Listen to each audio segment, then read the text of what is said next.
जहाँ पे मुसलमान रिलेटिवली बेटर ऑफ हैं, वहाँ पे सिर्फ 15% मुसलमानों के पास गांव में ज़मीन है। खेती वाली ज़मीन सिर्फ 15% लोगों के पास होती है।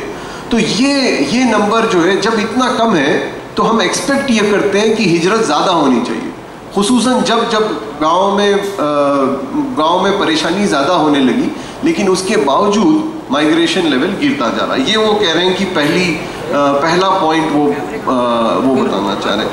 दूसरा पॉइंट जो वो कह रहे हैं, वो जिसकी अभी वो एक्शन एड के साथ एक रिसर्च कर रहे हैं, उसमें वो बता रहे हैं कि जब से वो जो दो तीन हेडलाइंस आई जिनकी वजह से उन्होंने कहा कि बहुत लोग बड़े परेशान हुए। वो शुरू में जब वो कोरोना वाली हेडलाइन आई कि ये कोरोना जो है मुसलमान डिजीज़ है और मुसलमान फैला रहे हैं, और मुसलमान ठेले वालों को लोगों ने मारा पीटा, और अब थोड़े दिन पहले वो एक जो बेचारा चूड़ी बेच रहा था इंदौर में, उसको जब मारा पीटा, तो उन्होंने एक नई स्टडी शुरू की है जिसमें वो बता रहे हैं कि पिछले 1.5 साल में ये अहम बात है कि मुसलमानों के खिलाफ जो डिस्क्रिमिनेशन हो रहा था पिछले 50, 60, 70 साल से, वो एक लेवल का डिस्क्रिमिनेशन हो रहा था जो चलता ही जा रहा था।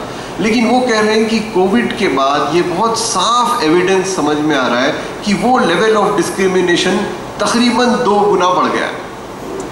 ये हम बाद में पढ़ते ही हैं, लेकिन वो उसका डेटा लेके बता रहे हैं कि डिस्क्रिमिनेशन आफ्टर कोविड मुसलमानों के खिलाफ बहुत बढ़ गया है। उसकी वजह से वो कह रहे हैं, तीसरी बात, कि पोस्ट कोविड, वेंकट ने जो आपसे बताया कि वर्क फोर्स पार्टिसिपेशन कम है, यानी हम लोग मुसलमान लोग नौकरी में बहुत कम है, हमारा पार्टिसिपेशन वर्क फोर्स में बहुत सबसे कम है, और हम में से सिर्फ 20% ऐसे हैं जिनके पास तनख्वाह वाली नौकरी है। बाकी 80% वो हैं जिनको दिन में कुछ मिल जाता है और हफ्ते में कुछ मिल जाता है। 20% सैलरीड हैं हम, और अब पोस्ट कोविड ये नंबर आधा हो चुका है। मुसलमानों में ये नंबर तकरीबन आधा, जो पहले ही बहुत कम थे जो नौकरी करते थे, वो पिछले 1.5 साल में अब उस नंबर का आधा हो गया है ऑल ओवर इंडिया। तो ये वो कह रहे हैं कि ये 3 बातें जो नई समझ में आ रही पिछले 1.5 साल में, वो बहुत तशवीशनाक बातें हैं, और इसको हमें चाहिए कि हम समझें, हम परखें, हम इसका डेटा कलेक्ट करें, क्योंकि अब आने लगा है ये डेटा, और ये हम आप लोगों को पेश करें सद भाई, कि आप ये बात को वाजे करें कि भाई देखिए, जो हालात पिछले 7-8 साल में बदतर होते आ रहे थे, वो पिछले 1.5 साल में उसका स्लोप और ज़्यादा स्टीप हो गया है। तो इस कॉन्फ्रेंस की आप सब लोगों का बहुत बहुत शुक्रिया कि आपने अटेंड किया। थोड़ा सा हमने बहुत सारी टेक्नोलॉजी यूज़ की, लेकिन फिर भी अल्हम्दुलिल्लाह, and I must thank this whole team here, Shriram and all of you sitting there, Salman, for having managed this difficult process. बहुत शुक्रिया आप लोगों का भाई। मोइन, जेम्स, शुक्रिया बहुत बहुत, आप लोगों ने इंतज़ाम किया हमारा इस प्रोग्राम के लिए। मैं बहुत ज़्यादा शुक्रगुजार हूँ मुश्ताक ने इसको बहुत ज़बरदस्त इंतज़ाम किया। आप सब लोगों के पास बहुत कम वक्त में पहुँचे, रुके, आपका बहुत बहुत शुक्रिया। आप में से कई लोगों को हमने कल रात में, आज सुबह मदू किया। Thanks for joining us.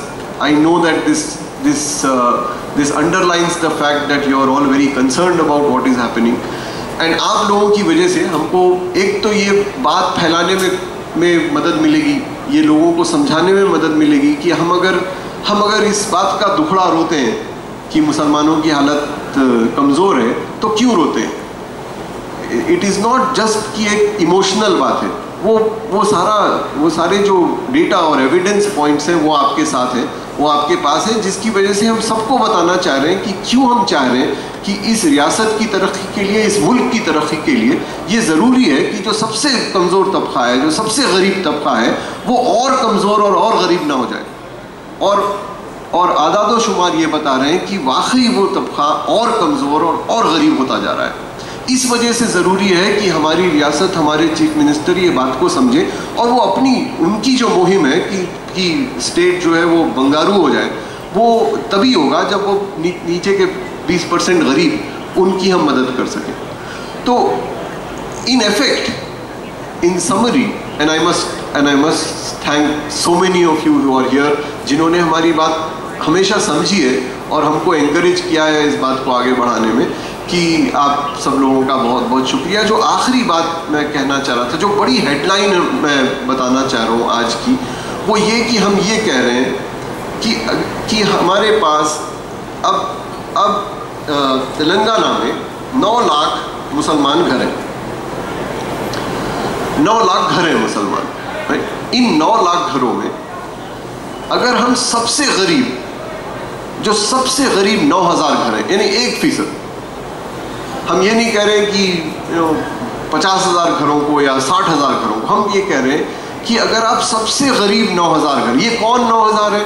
जिनकी छप्पर नहीं है, जिनका अपना घर नहीं है, जिनकी पढ़ाई 0 है, जिनकी आमदनी 100 रुपए से कम है दिन की, ये सारा डेटा तो हमने प्रेजेंट किया। हम ये कह रहे हैं कि अगर आप ये आखिरी का 1%, या अच्छा तो ये होगा कि आखिरी का 2%, यानी 18,000 घर, हम हरगिज़ 50,000 घर की बात नहीं कर रहे हैं, जो 50,000 वाकई गरीब हैं, लेकिन आखिरी के जो 18,000 घर हैं, अगर आप उनको वही स्कीम एक्सटेंड करें जो हमारे दलित कौम को दी जा रही है, जो कि बहुत अच्छी स्कीम है। दलित पॉवर्टी बहुत ज़्यादा, और 5,000 साल से गरीब है वो। अगर ये स्कीम हम निचले 2% मुसलमान 18,000 घरों को एक्सटेंड करते हैं, तो आपको 1,800 करोड़ का खर्च होगा। हेडलाइन ये है, सिर्फ हम चाह रहे हैं कि 1,800 करोड़ खर्च करें आप, 18,000 घरों को आप 10-10 लाख रुपए दें, जिससे बहुत ऐन मुमकिन है कि ये घर पॉवर्टी से ऊपर आ जाए, क्योंकि 10 लाख की कीमत, 10 लाख की रकम अच्छी रकम होती है। तो अगर आप उस 18,000 लोगों को 10-10 लाख रुपए दें, जिनसे वो एक एसेट खरीद सकें। मैं प्रोफेसर हूँ, तो मैं अक्सर करता हूँ कि अगर आप दुनिया भर में देखें कि गरीबी ख़त्म करने की सबसे अच्छी तरकीब कौन सी है, अगर ये दुनिया भर का लिटरेचर देखें आप, तो कुछ लोग आप में से कहेंगे कि भाई पढ़ाई करा दो, पढ़ाई बहुत अच्छी तरकीब है। कुछ आप में से कहेंगे कि भाई उनको एक नौकरी दे दो, कुछ कहेंगे कि हिजरत करवा दो। लेकिन दुनिया भर में एक चीज़ रही है जो सबसे कारआमद रही है पॉवर्टी को कम करने में, दुनिया भर में हर जगह जहाँ गरीब रहे हैं, वहाँ एक पब्लिक पॉलिसी इंटरवेंशन जो सबसे कारआमद रहा है, वो है एक एसेट। अगर आप किसी गरीब घर को एक एसेट, एक ओनरशिप, एक कोई ऐसी चीज़ दे दें जो वो ओन करते हैं, छोटी सी ज़मीन, छोटा सा घर, तो सबसे ज़्यादा efficient anti poverty intervention is 1 asset. 10 lakh रुपए में ये घर एक एसेट खरीद सकता है। तो अगर आप 18,000 घरों को दे दें, तो आपको 1,800 करोड़ खर्च होंगे। 1,800 करोड़ रुपए तेलंगाना के बजट के 1.5% होते हैं, 1.5%, 1.5% of the total budget of the year. हम सिर्फ 1.5% मांग रहे हैं। अगर आप वो 1.5% नहीं भी देना चाह रहे हैं, अगर आप पिछले 4 साल से वो रकम जोड़ें जो माइनॉरिटी बजट में खर्च नहीं हुई है, जो माइनॉरिटी बजट की थी और खर्च नहीं हुई, वो रकम भी एग्जैक्टली 1,800 करोड़ रुपए। तो आप पे कोई एक्स्ट्रा पैसा नहीं है।